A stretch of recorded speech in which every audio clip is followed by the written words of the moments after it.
एक शाम की बात है। आंगन में नीम के पेड़ के नीचे दादी अपनी चारपाई पर बैठी थीं। पोते पोतियां खेल कूद कर थक चुके थे और दादी के पास आकर कहने लगे, दादी दादी हमें आज फिर एक नई कहानी सुनाओ। दादी मुस्कुराकर बोली, अच्छा बेटा बेटियों तो सुनो। बहुत समय पहले एक राज्य था जिसका नाम था सुरमाला। वहाँ एक बहुत ही न्यायप्रिय और साहसी राजा राज करते थे, राजा वीरेंद्र। राजा वीरेंद्र अपने साहस और न्याय के लिए पूरे देश में मशहूर थे। प्रजा उन्हें भगवान जैसा मानती थी। उनके महल में बड़ी शान थी। ऊंचे महल, चमचमाते झूमर और बगीचों में खिलते रंग बिरंगे फूल। लेकिन इस राज्य में एक रहस्य छुपा हुआ था। राजमहल से थोड़ी दूर एक पुराना कुआं था। लोग कहते थे कि उस कुएं से रात को अजीब अजीब आवाजें आती थीं। कई बार लोगों ने वहां नीली रोशनी भी देखी थी। गांव के लोग डर के मारे वहां नहीं जाते थे। एक दिन राजा के सपने में एक बूढ़ा साधु आया और बोला, राजा वीरेंद्र, उस कुएं में एक बड़ी शक्ति कैद है। अगर तुम उसका रहस्य जान पाओ तो तुम्हारा राज्य और भी समृद्ध हो जाएगा, लेकिन अगर असफल हुए तो खतरा भी हो सकता है। राजा सुबह उठे तो उन्होंने दरबार में मंत्रियों और सेनापतियों को बुलाकर सारी बात बताई।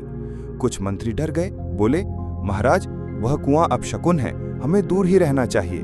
लेकिन राजा ने ठान लिया, मैं सत्य जाने बिना चैन से नहीं बैठूंगा। राजा रात के समय अपने विश्वस्त सैनिकों के साथ उस कुएं के पास पहुंचे। जैसे ही आधी रात हुई, कुएं से सचमुच नीली रोशनी उठी और हवा में एक आवाज गूंजी, जो भी इस कुएं का पानी पी लेगा उसे अपार ज्ञान मिलेगा, लेकिन शर्त है कि वो निडर होना चाहिए। सैनिक घबरा गए और पीछे हट गए, लेकिन राजा वीरेंद्र ने तलवार उठाई और बोला, मैं अपने राज्य और प्रजा के लिए किसी भी भय से नहीं डरता। उन्होंने हाथ में जल भरकर पिया। जैसे ही पानी पिया, राजा के सामने एक दिव्य रूप प्रकट हुआ, एक देवी ने कहा, राजा वीरेंद्र, तुम्हारा साहस और निस्वार्थ भाव ने मुझे प्रसन्न किया है। ये कुआं साधारण नहीं बल्कि ज्ञान का स्रोत है। अब से तुम्हारे राज्य में अकाल नहीं पड़ेगा, दुश्मन हमला नहीं करेंगे और तुम्हारी प्रजा हमेशा सुखी रहेगी।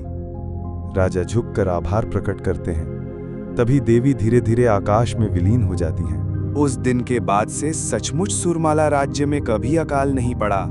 खेतों में अनाज लहराने लगे, नदियां सदैव भरी रहती और प्रजा सुखी रहने लगी। राजा वीरेंद्र की कीर्ति दूर दूर तक फैल गई। लोग उन्हें ज्ञान सिंहासन वाला राजा कहने लगे। दादी कहानी सुनाकर धीरे से बोली, बच्चों, इस कहानी से हमें ये शिक्षा मिलती है कि डर से भागने की बजाय अगर हम साहस से उसका सामना करें तो हमें सफलता और आशीर्वाद दोनों मिलते हैं। पोते पोतियां ताली बजाकर बोले, वाह दादी, मजा आ गया, कल फिर एक और कहानी सुनाना।